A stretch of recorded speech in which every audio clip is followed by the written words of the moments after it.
Kuasa hukum Baradae ungkap 3 ajudan Ferdy Sambo jadi saksi kunci di persidangan hari ini.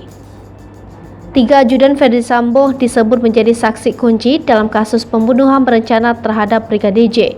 Ketiganya adalah Daden, Prayogi, dan Azan Romer.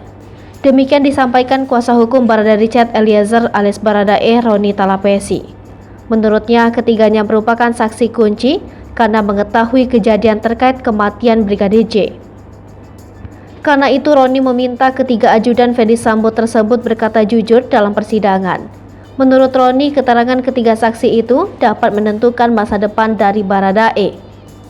Sebelumnya, Pengadilan Negeri Jakarta Selatan akan kembali menggelar sidang lanjutan atas kasus dugaan pembunuhan berencana Brigadir J atas terdakwa Barada Richard Eliezer atau Baradae. Sidang pada hari ini masih beragendakan pemeriksaan saksi yang dihadirkan oleh jaksa penuntut umum. Adapun para saksi yang akan dihadirkan, kata kuasa hukum Baradae, Roni Talapesi, yakni para mereka yang bekerja sebagai asisten rumah tangga ataupun ajudan Ferdy Sambo. Roni menyatakan, untuk pemeriksaan saksi ini akan dibagi menjadi 4 klaster atau kelompok, mulai dari saksi di rumah pribadi Ferdy Sambo di Jalan Saguling hingga di rumah dinasnya di Komplek Polri Duren 3 Jakarta Selatan.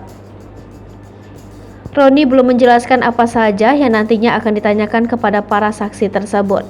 Hanya saja dia memastikan akan menggali seluruh keterangan atau informasi yang diketahui oleh para saksi secara jujur dan apa adanya.